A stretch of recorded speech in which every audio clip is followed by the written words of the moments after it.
Well, hello. Hope everybody is staying safe.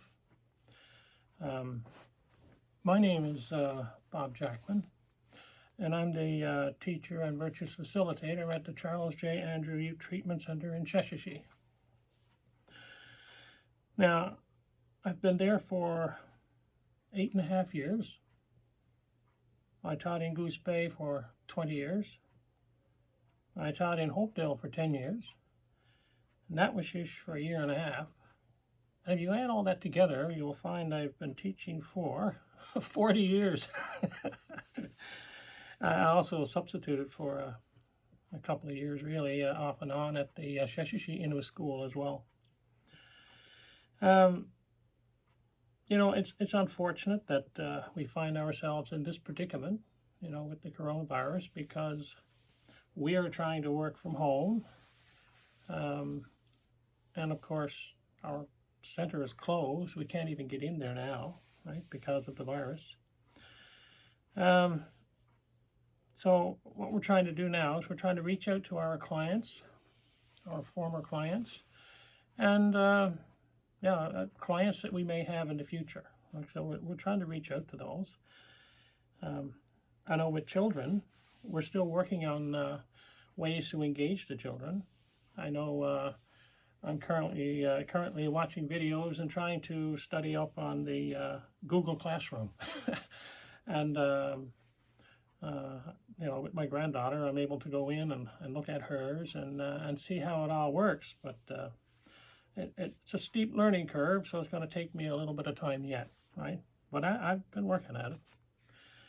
And then, of course, getting students in on it is another issue. This is the first video, and I'm hoping to do a series and maybe even go live sometimes as well. That's a possibility. You know, I have a unique opportunity at the center. I teach the children, and then I teach the adults. Like, I'm working with the adults, and I always say I work on the adults on behalf of their children, you know. So, because in the end, what we really want is for them, you know, the whole family, mom, dad, and the children, to you know, to go home to a loving, safe, caring, you know, home. You know, that's what we all want, really, isn't it? You know.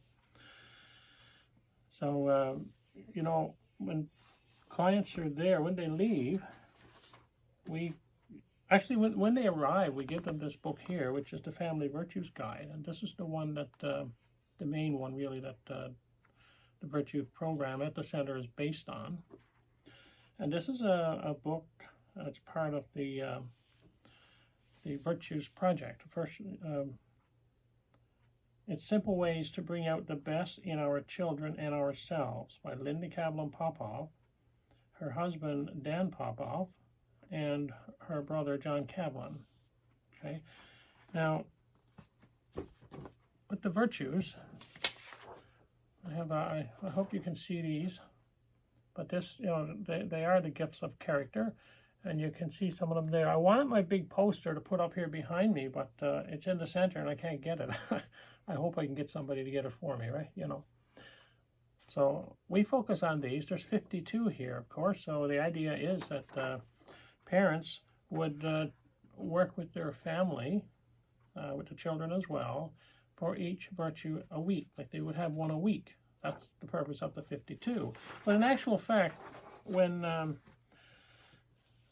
Popoff and Kaplans, when they did their research throughout all of the major religions of the world, as well as the Aboriginal religions, you know, Native religions, they came out, they actually picked out over 300 virtues, you know, so there's a lot of virtues out there.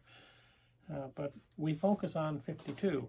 Now, I have a deck of cards here called reflection cards. There's 100 in this, right? There's 100.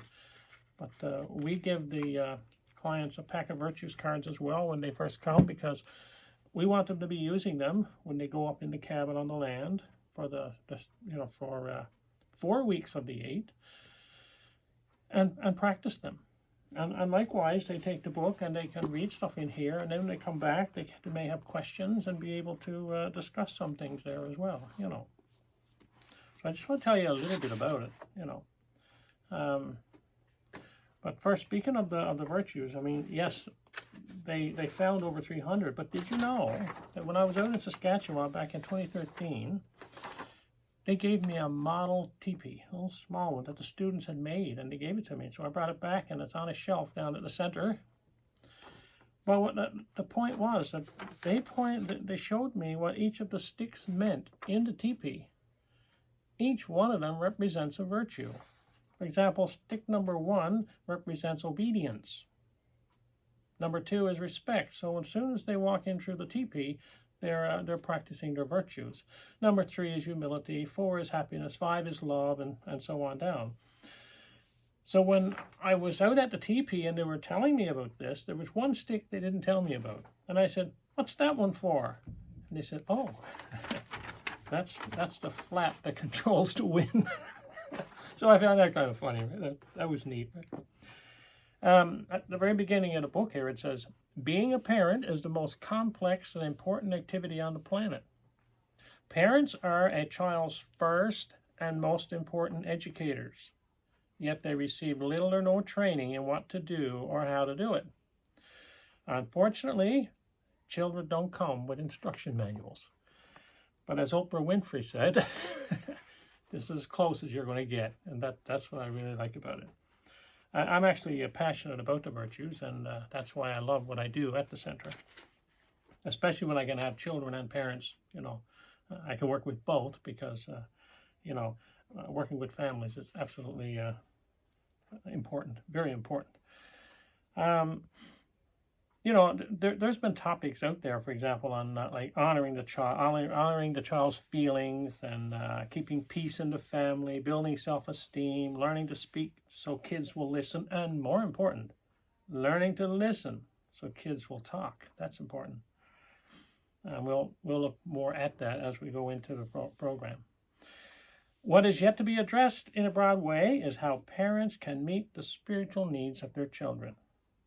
Now, the Family Virtues Guide is part of an initiative called the Virtues Project, whose mission is to provide multicultural programs and materials which empower people to remember who they really are and to live by their highest values.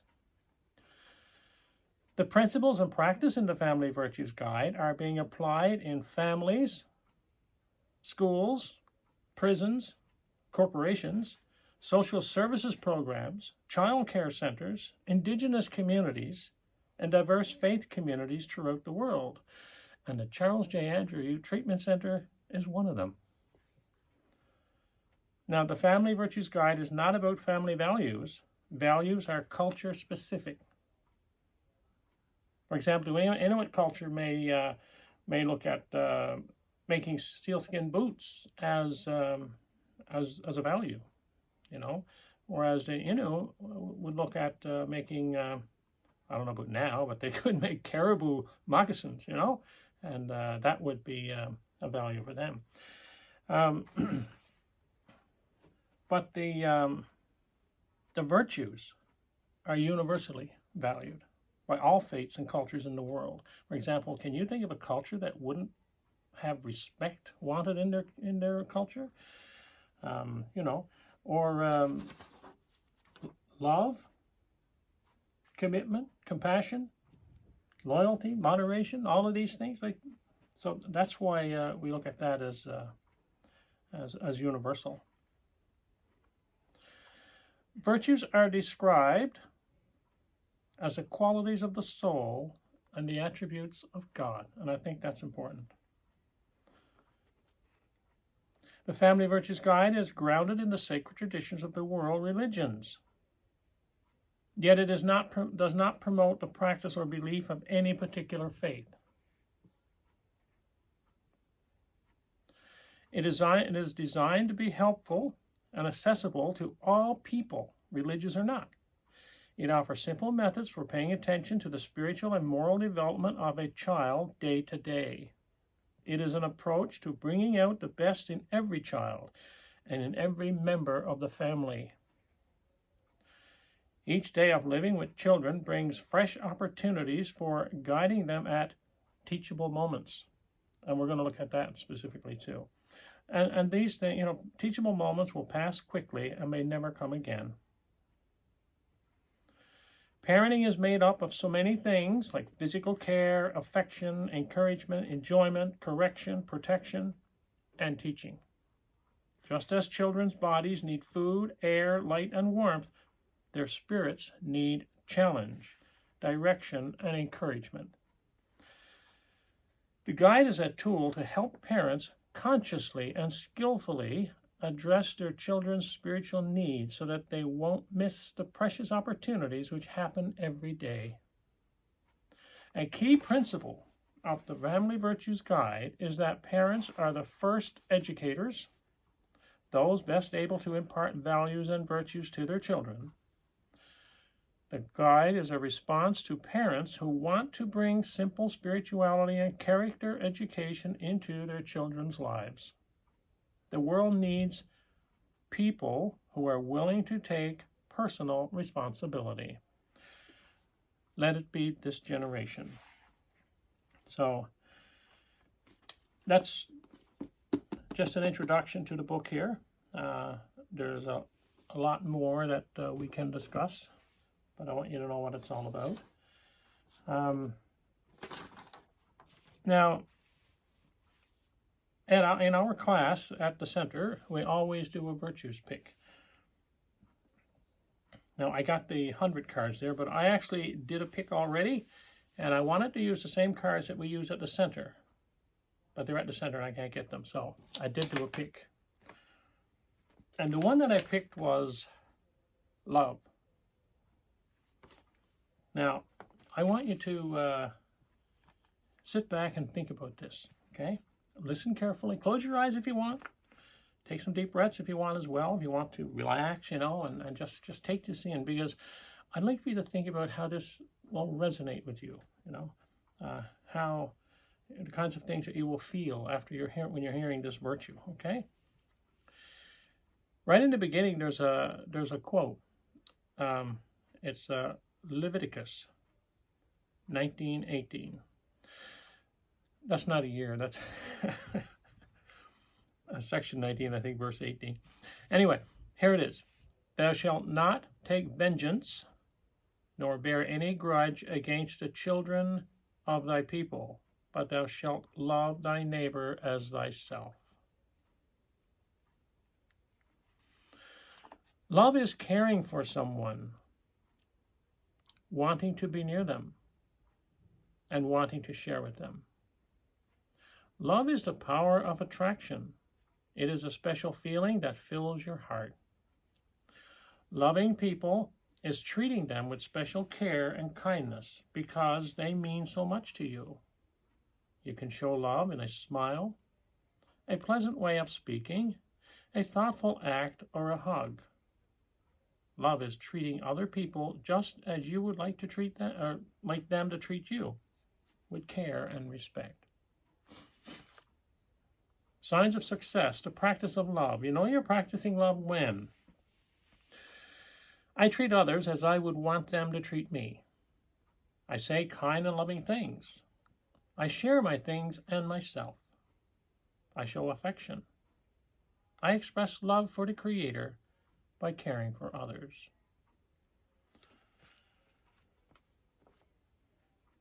Now I want to go back and just read a little something else here. It says, I'll read it again, actually, this little part. It says,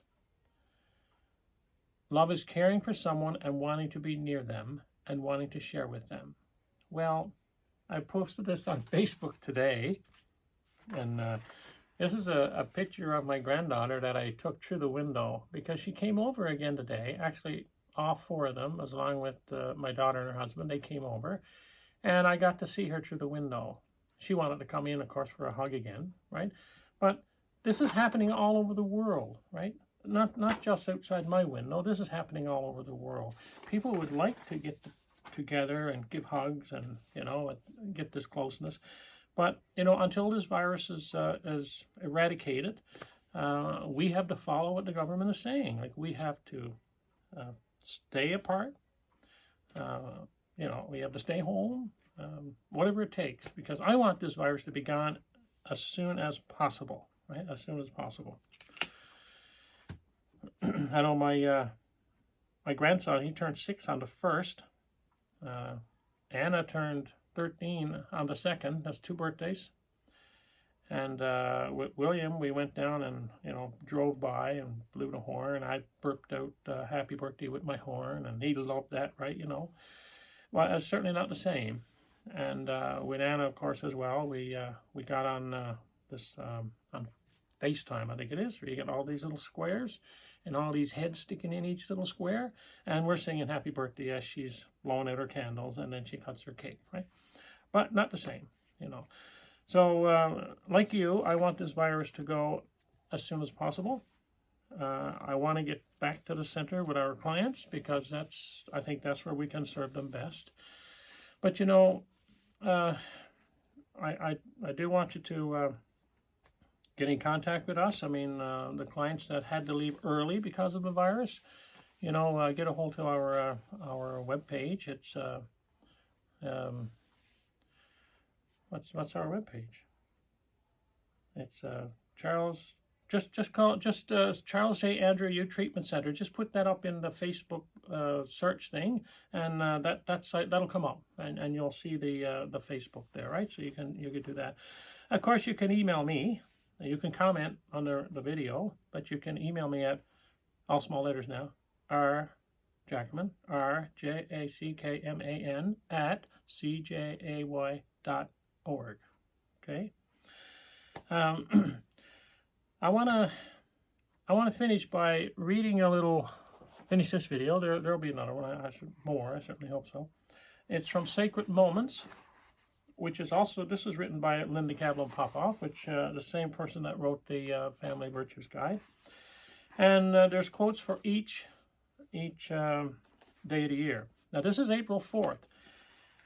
I want you to think about this as I read it. It's by Chief Dan George. And think about our environment. And think about what's happening to the environment now, and it'll give us different ways maybe of thinking once the virus is eradicated. Here it is, April 4th. The virtue of respect. There is a longing among all people and creatures to have a sense of purpose and worth. To satisfy that common longing in all of us, we must respect each other. In the olden times, man and creature walked as friends who carried the beauty of the land in their hearts. Now each one of us is needed to make sure the salmon can find a place to spawn and the bear cub a tree to climb. There is little time left and much effort needed. Again, Chief Dan George. Thank you so much for listening. I hope I didn't ramble on too much, and I look forward to making another video maybe early next week. Okay, thank you.